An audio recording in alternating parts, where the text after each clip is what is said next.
HOA Karen held swim lessons in my pool without asking, so I invited a synchronized swim team. Part 1. The pool that wasn't theirs. I live for summer silence. A cold lemonade, the hum of cicadas, the soft splash from my niece's cannonball when she visits. That's what my pool meant to me. Not parties, not flexing, just peace. My own little oasis behind a locked gate. So when I came back from a quiet weekend at my sister's place in Oregon and stepped into a backyard that felt violated, I froze. There was foam, weird foam, curling at the pool's edge, soggy towels flung over chairs, a cracked plastic clipboard floating lazily near the skimmer. Then I saw it. A pair of neon floaties, not mine. Definitely not mine.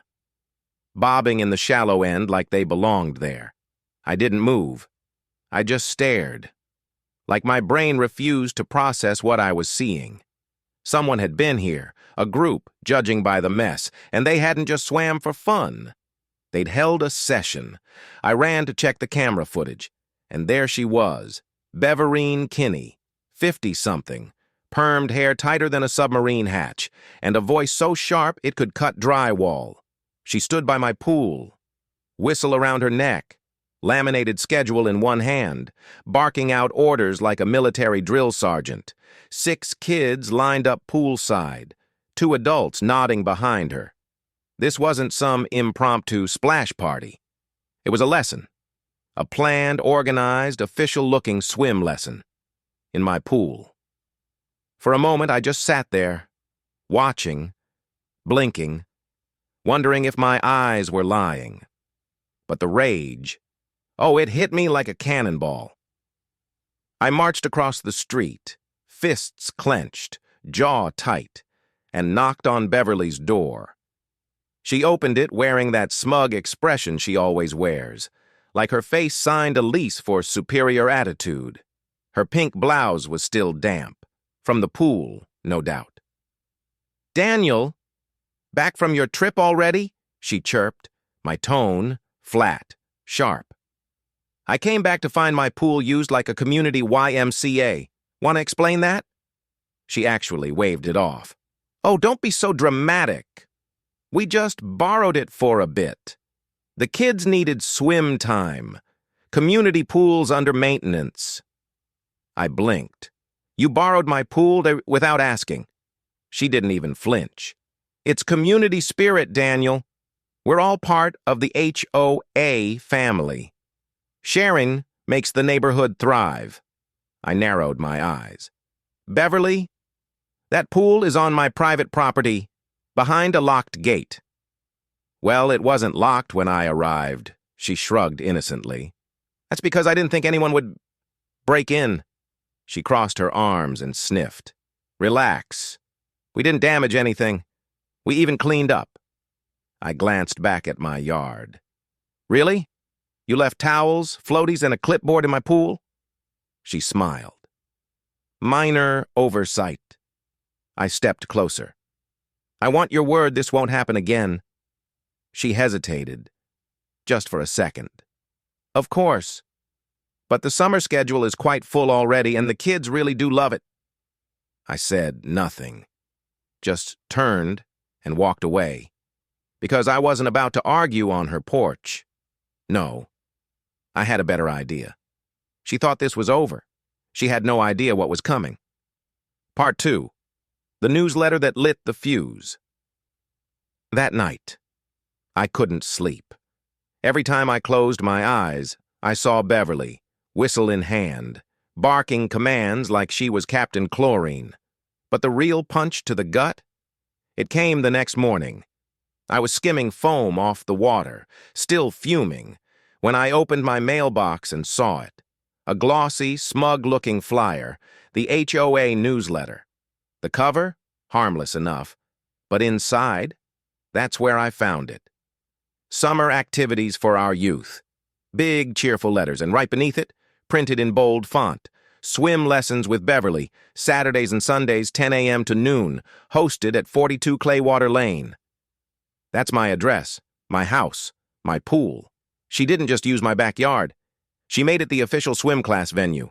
I stood in my driveway, jaw clenched, the newsletter trembling in my hands. This wasn't a misunderstanding. This was premeditated, printed, distributed, scheduled. Without my permission, without a knock, without a text.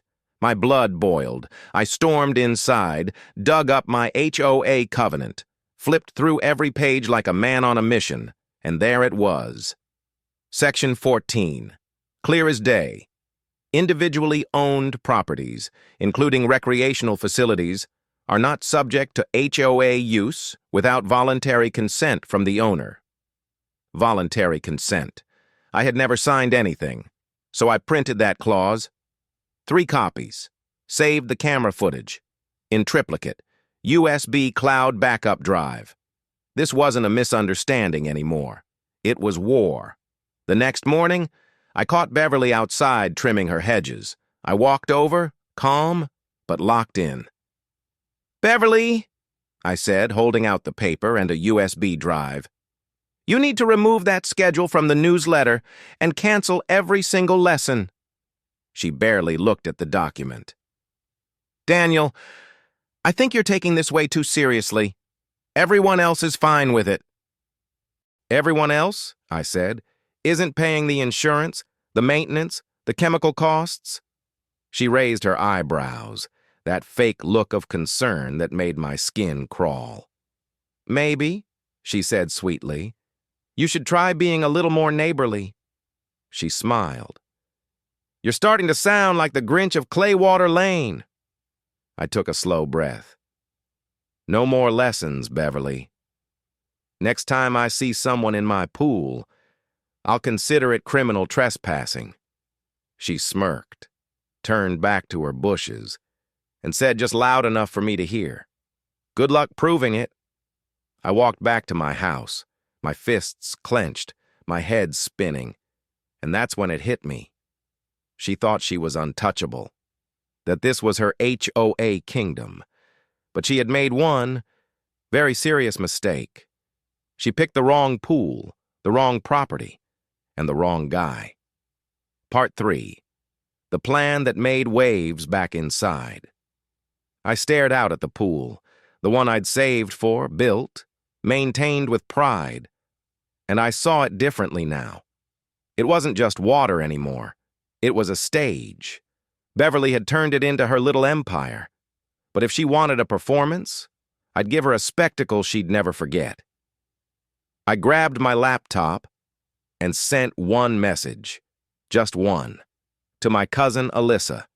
She wasn't just family, she was the head coach of a nationally ranked synchronized swim team, a real one, competitions, performances, the whole deal. Her response? "This sounds insane, and I love it.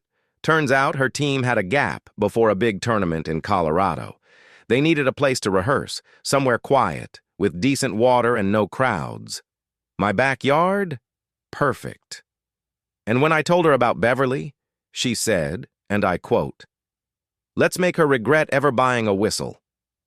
The next 3 days, I turned my backyard into an aquatic fortress. New digital lock with keypad and camera. Security signs on the fence. Private property, trespassers will be recorded and exposed. Then I got creative. I upgraded the sound system. Bluetooth speakers, waterproof, loud, crisp. If we were going to put on a show, the whole neighborhood was going to hear it. And then, the cherry on top. A small lawn sign by the mailbox. Subtle, elegant, but impossible to miss. "Pool closed for synchronized swim training. No unauthorized entry." Oh, and right below that, a custom hashtag, number sign, backstroke justice. By Monday morning, everything was ready, and then they arrived. Alyssa and her team, 6 elite swimmers in matching warm-up jackets, pulled up in a rented van. They moved like professionals, stretching in sync, unloading gear like it was an Olympic trial. It was beautiful. And then, as if summoned by the scent of drama, she arrived, Beverly, pink sunglasses, clipboard. and that smug grin, until she reached the gate and froze. There, on her territory, were 6 athletes executing perfect warm-up drills. Alyssa strolled over like a hostess at a 5-star gala, bright, polite, but with daggers in her smile. "Can I help you?" she asked sweetly. "I'm here to lead my swim class," Beverly replied, her voice tight. Alyssa nodded. "Oh, sorry. This pool is booked all week. We're training here."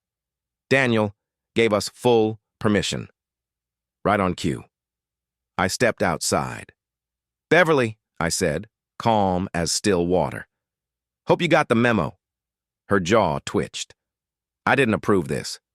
"You don't own this," I replied. "You forged flyers, lied to neighbors, printed a schedule with my address. That ends today." I held up a thick envelope, stamped, sealed, signed. "Cease and desist," I said softly. "And a warning. One more trespass, and we're not talking HOA citations anymore. We're talking court."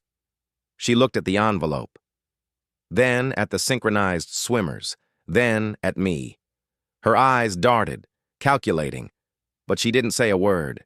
She just turned and walked away. Quick, quiet. But I could tell. She wasn't done. Oh no. She was about to implode. Part 4. The show must go on, and she can't stand it by Tuesday morning. The neighborhood was buzzing. People walked slower past my house, lingering at the sidewalk, pretending to check their phones while sneaking peeks through the fence. The synchronized swimmers, they were just warming up, but even that looked like poetry. Backflips into water, perfectly timed twirls. Even the stretching looked like something out of a Netflix sports documentary. And the music, oh, the music. It wasn't just background sound. It soared. Big, cinematic, heart-thumping orchestral scores that echoed down Clearwater Lane like we were hosting the Olympics in my backyard. And Beverly? She was seething. You could feel her storm clouds gathering from 3 houses away. "By Wednesday," she snapped. Mid-morning, just as the swimmers were mid-routine. She showed up again. This time, armed for war. A folding table, a giant clipboard, 2 assistants, and yes, I'm using that word loosely, who carried laminated signs and a plastic megaphone. She set up her little booth on the sidewalk in front of my house, as if she was running a registration table for the summer games. I watched from the kitchen window, sipping my lemonade, trying not to choke from laughter. One of the signs said, "McKinney Swim Enrichment, Confidence Through Water." Another, "Classes available, ask for details." I stepped outside, slowly, calm, measured, like I had all the time in the world. "Take that down," I said, pointing to her carnival setup. She blinked, all innocent. "We're on public sidewalk space, Daniel." She patted the table. "Totally legal." I nodded. "Sure, the sidewalk's public, but you're advertising lessons that happen in my backyard, a backyard you've already been banned from." She didn't flinch. "In fact," she said smugly, "I've had several parents ask me if the swim lessons were moving, so I figured, why not keep it going? With or without your pool?" I stepped closer, voice low, steady. "You're running a business without permits, using someone else's address, and you think putting a plastic table on public property gives you cover?" She shrugged. "It's for the children." I nearly laughed. "You're unbelievable." "No," she said sharply. "I'm innovative." And that's when I realized this wasn't just about swim lessons anymore. This was about control.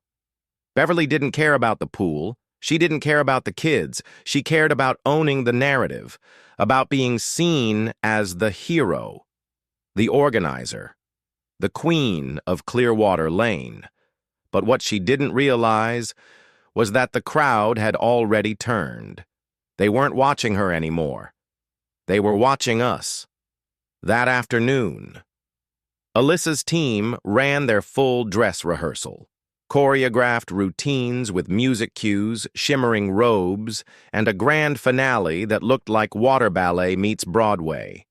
And people came, not because they were invited, but because they couldn't stay away.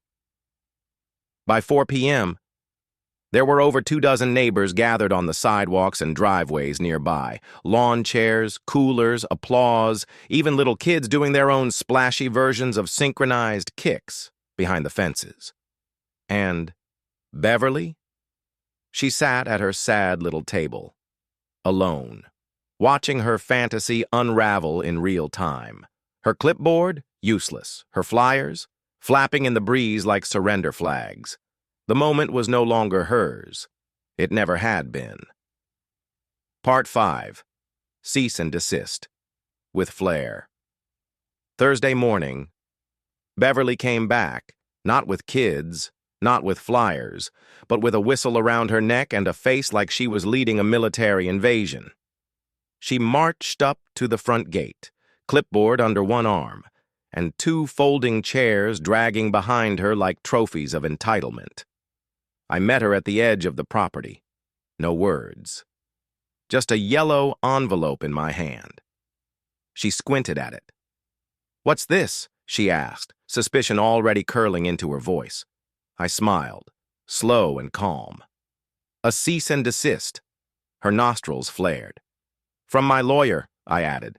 "Every violation, neatly outlined, every instance of trespass, every dollar earned off my property, every forged flyer and every broken lock." She scoffed. "You're being dramatic." I stepped closer. "Enter my yard again, and we're not talking HOA complaints anymore.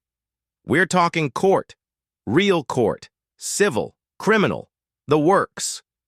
She froze. Not because she was afraid, but because, for once, she believed me. "I hope you're proud of yourself," she snapped, voice tight, fake tears threatening at the corners. I tilted my head. "Oh, I am. And I hope you enjoyed the preview. Because tomorrow," I leaned in, voice low, steady, "the whole neighborhood gets a front row seat." She turned without another word, shoulders stiff, clipboard clutched like a security blanket, and disappeared down the sidewalk.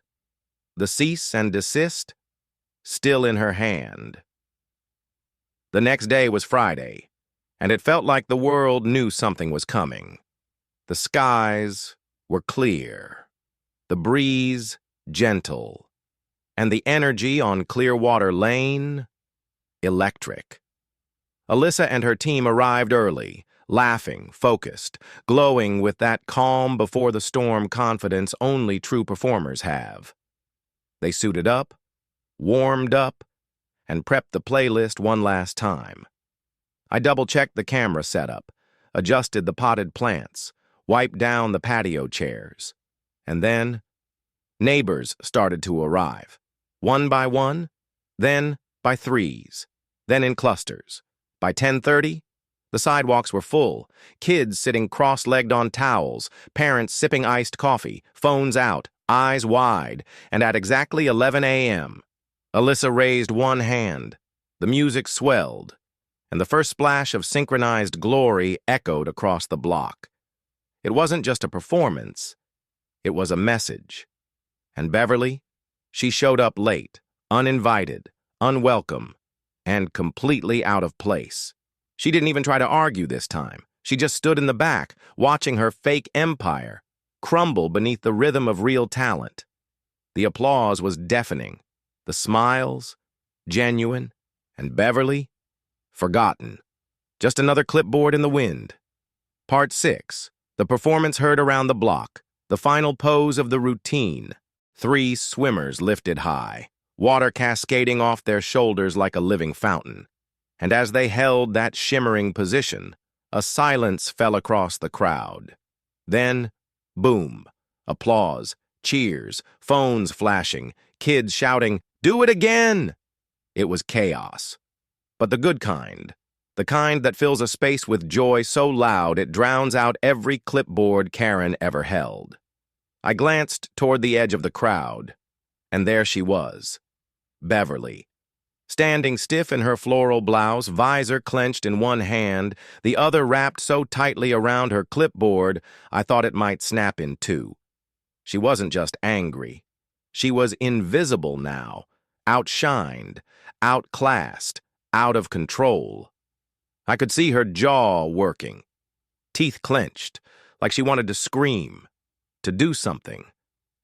But no one was paying attention to her. They were watching the swimmers, watching us. Even the local news reporter had arrived, sunglasses on, camera in hand, mic clipped to her collar. She whispered to her assistant and pointed at Alyssa's team, then came over to me. "You must be Daniel," she said. "This is incredible. Can we do a quick interview?" "Absolutely," I said. Cool as a cucumber. She asked how it started. I gave her the clean version. "We had some confusion with pool use this summer, so instead of arguing, we decided to put on something positive. Real training. Real professionalism. Something the whole community could enjoy." She nodded, already seeing the human interest story unfold in her mind. Alyssa came over and gave her best media smile. The reporter beamed. "And you coach this team?" "Yep," Alyssa said. "We're prepping for nationals next month. This gave us a perfect venue. And a very supportive crowd." The camera panned around. Parents cheering, kids waving, someone passing out popsicles. It looked like a real event. And Beverly?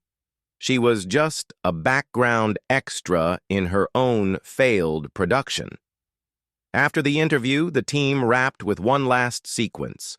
A star-shaped formation that drifted across the pool like a constellation made of synchronized legs and spray. The final splash sent a ripple through the neighborhood, and a message through Beverly's soul. She stood there, still, silent, clipboard lowered. And I walked right up to her. No anger, no drama, just a yellow envelope in my hand. "A second copy," I said. She stared at it, didn't take it. "I already sent it registered, but I thought you might want a souvenir." Her voice came out brittle. "You humiliated me." I looked around at the laughing families, the clapping neighbors, the team of athletes toweling off and sipping lemonade. "No," I said gently. "You did that all by yourself." And I turned, leaving her standing there in the shadow of a pool she once thought she owned. The crowd kept celebrating, the music played on, and somewhere behind me, the sound of a clipboard finally hitting the sidewalk. Part 7. The HOA Meltdown. You'd think, after a public performance that left half the neighborhood cheering and the other half speechless, Beverly would take the loss quietly. But no. Karen energy doesn't go down without one last shriek. 2 days later, I found an envelope on my doorstep. Not yellow this time, but blazing, HOA branded red, like a warning flare from a sinking ship. Inside, a formal complaint filed by Beverly with the HOA board. She called it a disturbance to the peace. Accused me of staging an unauthorized public event, and even tossed in the phrase, civil disruption via aquatic activity.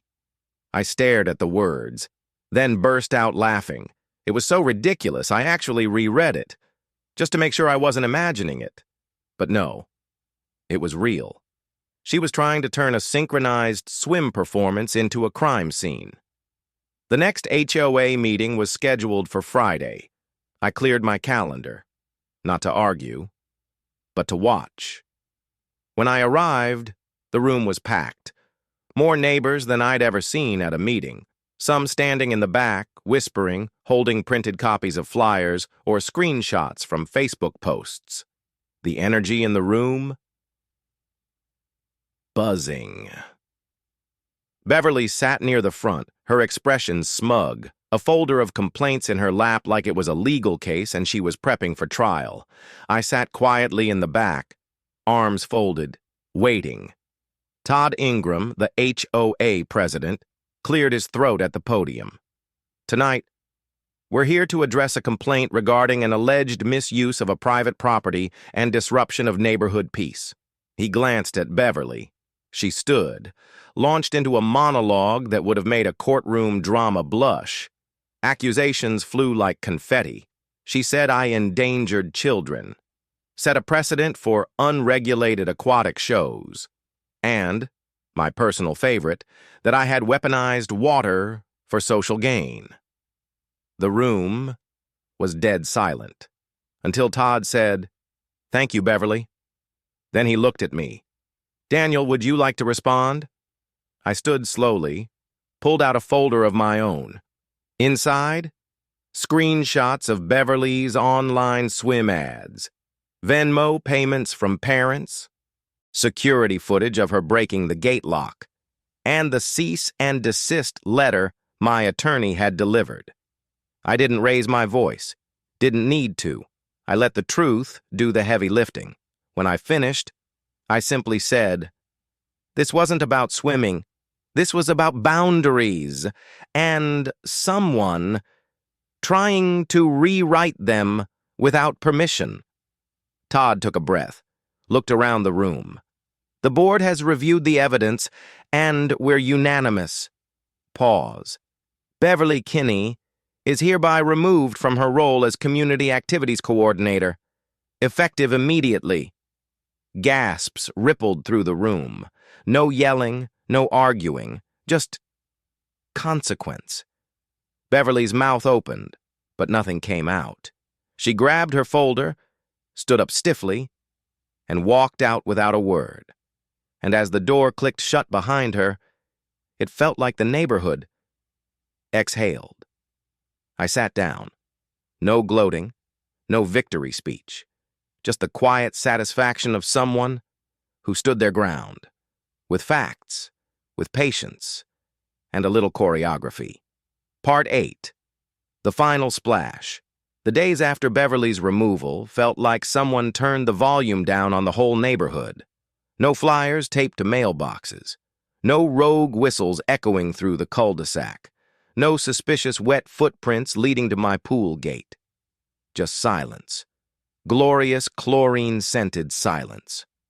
For the first time in weeks, I stepped outside. And nothing was out of place. No chairs, no children I didn't recognize, no laminated swim schedule flapping in the breeze. It felt like peace had finally moved back in. But I wasn't done. Not just yet. Because Beverly, she had trespassed. She had run a business. She had damaged my property. And more importantly, she had lied. So, I filed a small claims case. Not for revenge, but for resolution. The broken gate lock, the chemicals I had to rebalance in the pool, the flyers I kept pulling off my lawn. It added up, and this time, I wasn't leaving anything to chance. She never contested the case. Didn't show up to court. Didn't send a lawyer. Nothing. The judge reviewed the evidence, one of the photos, the messages, the videos, and awarded me full damages. It wasn't a fortune, but it was justice, in paperwork form. And that was the final splash. No drama, no scenes, just Beverly official dota tiwa popola dopo batopo. A week later, the synchronized swim team returned, not for training, not for strategy, but for celebration. We hosted one final performance. This time it wasn't just neighbors. Families brought folding chairs, picnic baskets, even matching t-shirts. Kids wore swim caps decorated like little sea creatures. One girl even had Team Alyssa painted on her cheeks in sparkly blue ink. And me?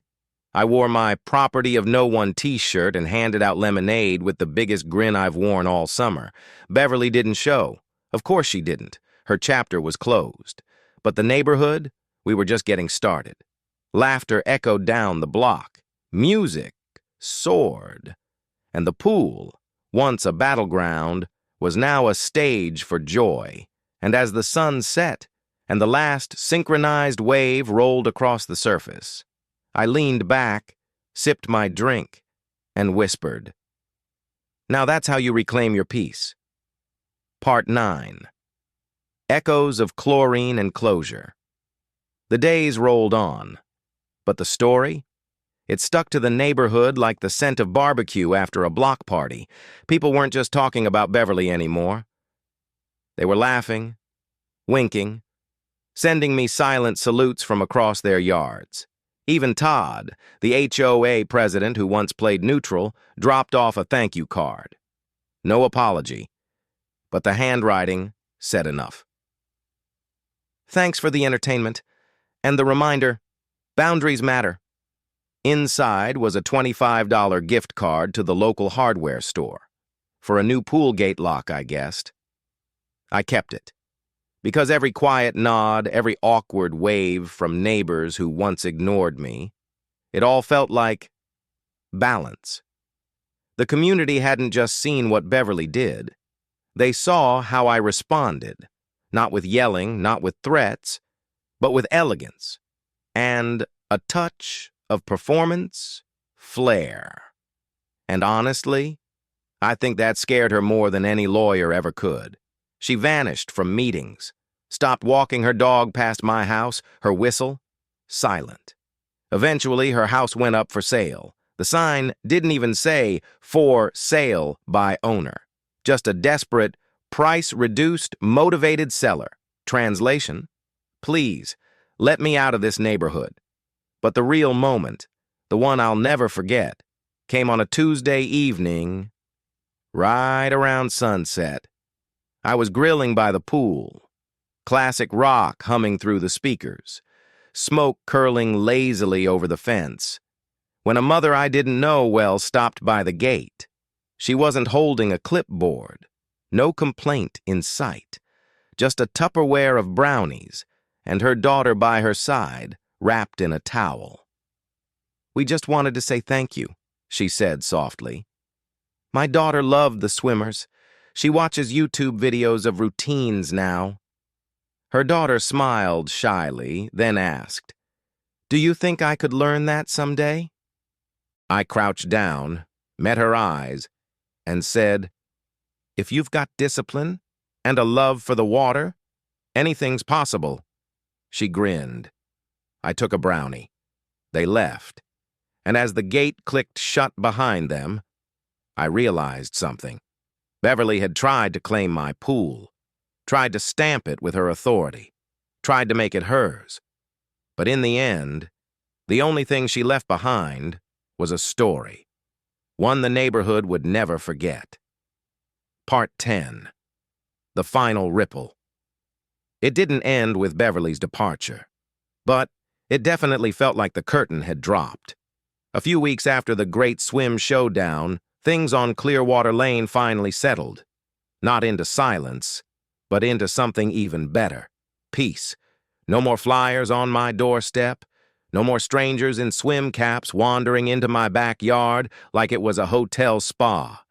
Just the gentle plunk of water from my pool fountain, and the sound of summer returning to what it was meant to be. Calm. Joyful.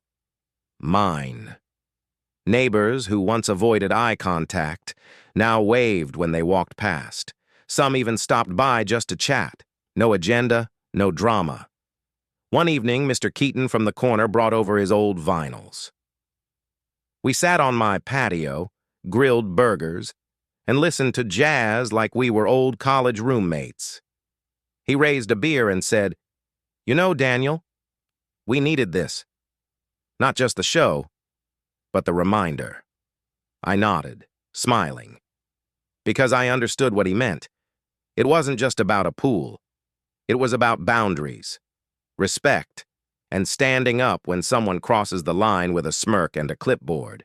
And speaking of clipboards, the HOA, for once, made a smart move. They created a new rule, one I proposed.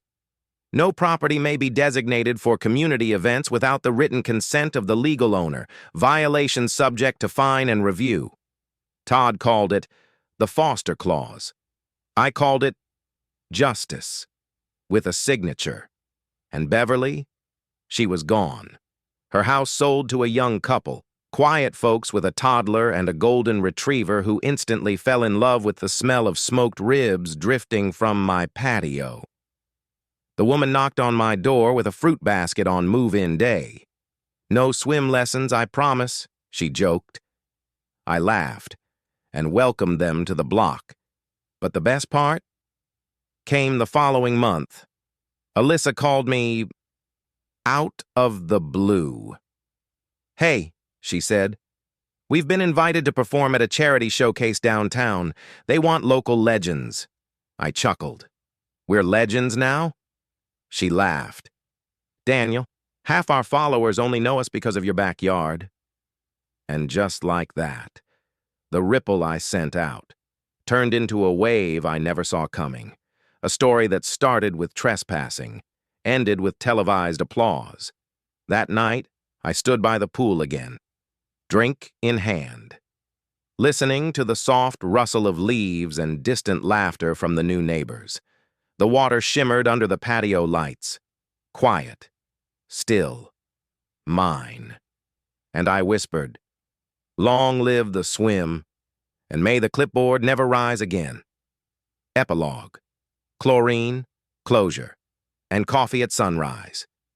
It's strange how a pool can teach you everything about people, trust, boundaries, control, and when to say enough. Weeks rolled into months, and Clearwater Lane became normal again. No more HOA whispers, no more rogue lessons, just Sunday barbecues, the occasional Marco Polo shout, and the comforting hush of sprinklers in the distance. The new couple settled in fast. They even invited me over for coffee one morning.